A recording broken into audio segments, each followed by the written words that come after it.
నమస్తే, welcome to our channel. నేను సౌజన్య. తెలంగాణ తెలుగుదేశం పార్టీని బలోపేతం చేయడం కోసం చంద్రబాబు గారు ప్రయత్నాలు చేస్తున్నారు. అలాగే తెలంగాణ తెలుగుదేశం పార్టీకి సంబంధించి అధ్యక్షులు కూడా యువనేతని నియమించబోతున్నారు అని వార్తలు కథనాలు వస్తున్నాయి. మరి ఒకవేళ అదే అయినట్లయితే ఇక్కడ ఉన్నటువంటి బీఆర్ఎస్ అధ్యక్షులు కేసీఆర్ పరిస్థితి ఏంటి?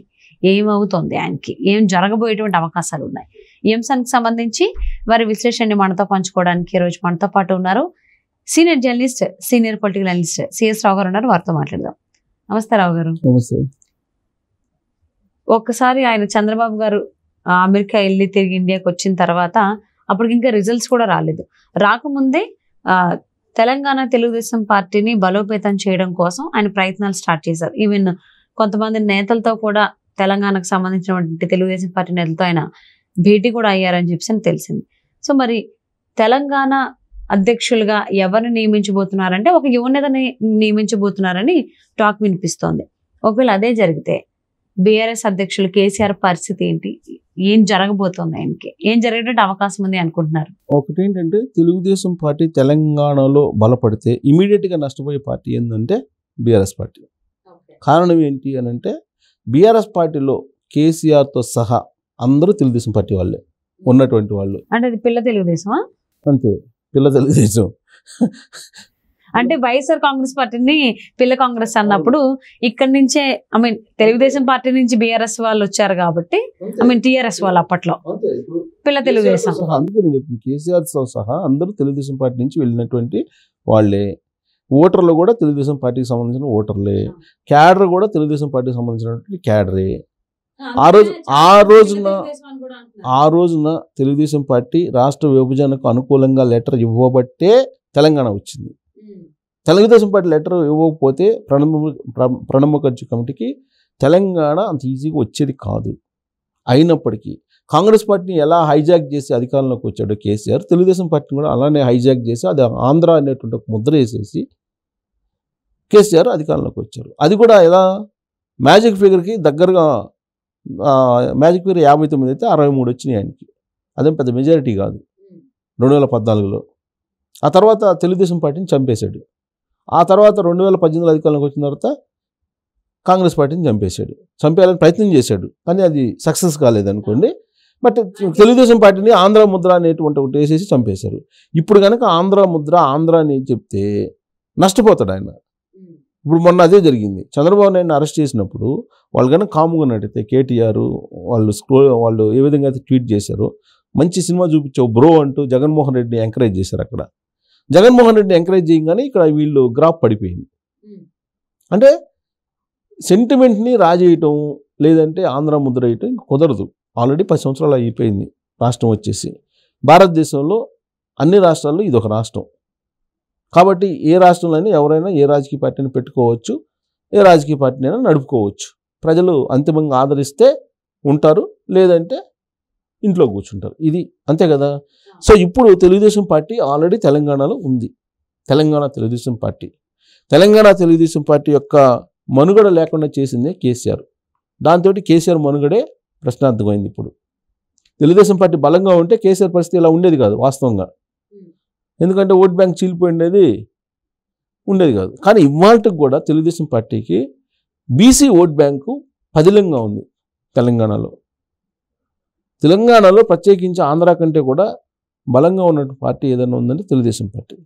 కేవలం చంద్రబాబు నాయుడు అక్కడికి వెళ్ళిపోయి ఆంధ్రప్రదేశ్లో వెళ్ళి ఇటు చూడలేదు కాబట్టి ఇవన్నీ నడిచేయి. కానీ కేసీఆర్ బలపడ్డాడు. కానీ ఇక్కడ కనుక చంద్రబాబు నాయుడు కాన్సన్ట్రేషన్ చేసి ఇక్కడ కనుక క్యాడర్ని, లీడర్ని కనుక ఆయన బలోపేతం చేసేలా కాన్సన్ట్రేషన్ చేస్తే బీఆర్ఎస్ పార్టీ బలహీనపడుతుంది, ఇంకా మరింత బలహీనపడుతుంది. ఇప్పటికే బీజేపీలోకి, కాంగ్రెస్ పార్టీలోకి వెళ్ళిపోతున్నారు. ఈ సమయంలో తెలుగుదేశం పార్టీ వచ్చి నిలబడితే ఇక్కడ ఖచ్చితంగా తెలుగుదేశం పార్టీ బలపడుతుంది. కారణం ఏంటంటే, తెలుగుదేశం పార్టీకి బలమైనటువంటి క్యాడర్ లీడర్లు ఇప్పటికి కూడా ఉన్నారు.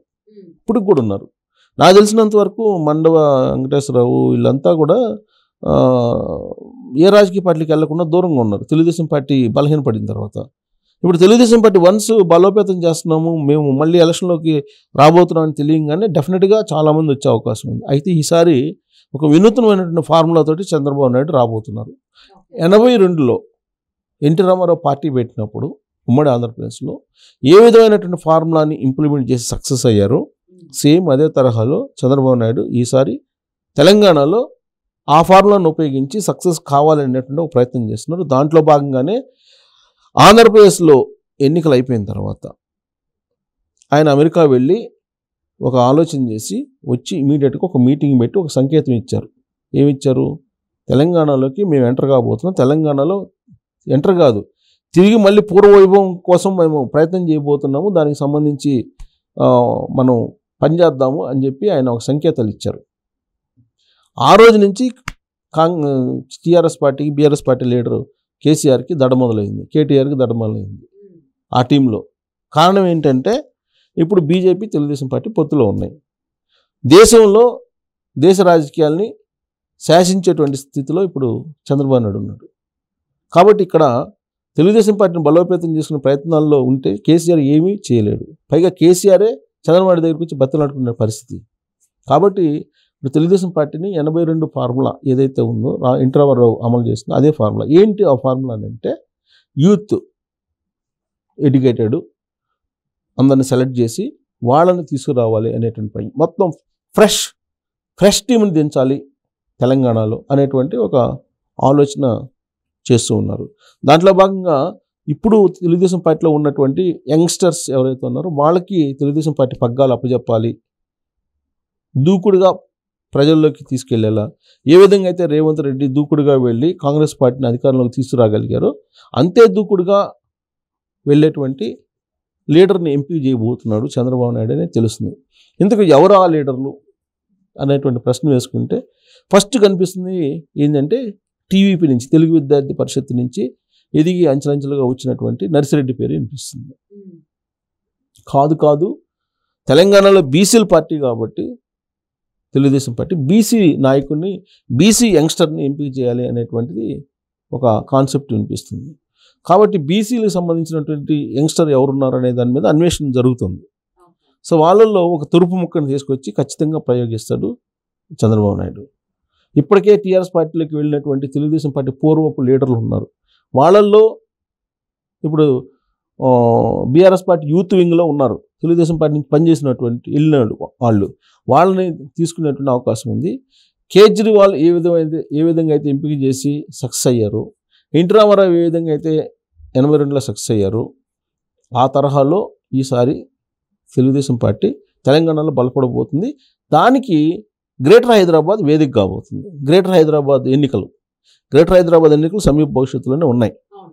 గ్రేటర్ హైదరాబాద్ ఎన్నికల నుంచి ప్రారంభించి మొత్తం లోకల్ బాడీ ఎలక్షన్స్లో తెలుగుదేశం పార్టీ పోటీ చేయాలి అనేటువంటి ఒక ఆలోచనతో ఇప్పుడు ఉంది. పైగా జనసేన కూడా పొత్తుంది కాబట్టి ఇక్కడ కూడా జనసేనతో పొత్తు పెట్టుకొని వెళ్ళేటువంటి అవకాశం ఉంది. దీంతో బీఆర్ఎస్ పార్టీ సమాప్తం అనేటువంటి పరిస్థితి మనం చూడబోతున్నాం త్వరలో అని చెప్పి మనం అనుకోవచ్చు. మరి తెలంగాణలో కూడా తెలుగుదేశం పార్టీని బలోపేతం చేయడానికి అసలు ఇంకోటి ఏంటంటే తెలంగాణలో పుట్టింది తెలుగుదేశం పార్టీ. తెలంగాణ నడిబొడ్డులో ఎన్టీ రామారావు దీన్ని స్థాపించారు. సో అందుకే మళ్ళీ 1982లో ఎలా అయితే ఉందో సేమ్ అదే స్థితికి తీసుకురావడానికి చంద్రబాబు గారు ట్రై చేస్తున్నారు కాబట్టి అది సక్సెస్ అవ్వాలని చూద్దామండి. బట్ ఆ సక్సెస్ వెనకాల బీఆర్ఎస్ కి గట్టి దెబ్బ తగలబోతుంది అంటున్నారు. మరి చూద్దాం ఏం జరుగుతుంది. అరవింద్ కుమార్ గౌడ్ ఇలాంటి వాళ్ళందరూ ఉన్నారు తెలుగుదేశం పార్టీలో, బీసీ నేతలు. వాళ్ళు చాలా స్పీడ్గా ఉన్నారు. వాళ్ళకి కనుక ఒక్కసారి చంద్రబాబు నాయుడు అవకాశం ఇచ్చి మీరు పార్టీని బలోపేతం చేయండి అని అంటే బీఆర్ఎస్ పార్టీ అత్యంత వేగంగా బలహీనపడిపోతుంది. చూద్దామండి ఏం జరుగుతుంది. ఎందుకంటే బీఆర్ఎస్ లో ఉన్న వాళ్ళందరూ కూడా మాక్సిమం తెలుగుదేశం పార్టీ నుంచి వెళ్ళిన వాళ్ళే కాబట్టి సో ఏం జరుగుతుంది బీఆర్ఎస్ పార్టీకి ఒకవేళ తెలంగాణలో తెలుగుదేశం పార్టీ కనుక పుంజుకున్నట్లయితే రాబోయే రోజుల్లో తెలుసుకుందాం. థ్యాంక్ యూ సో మచ్ రావు గారు.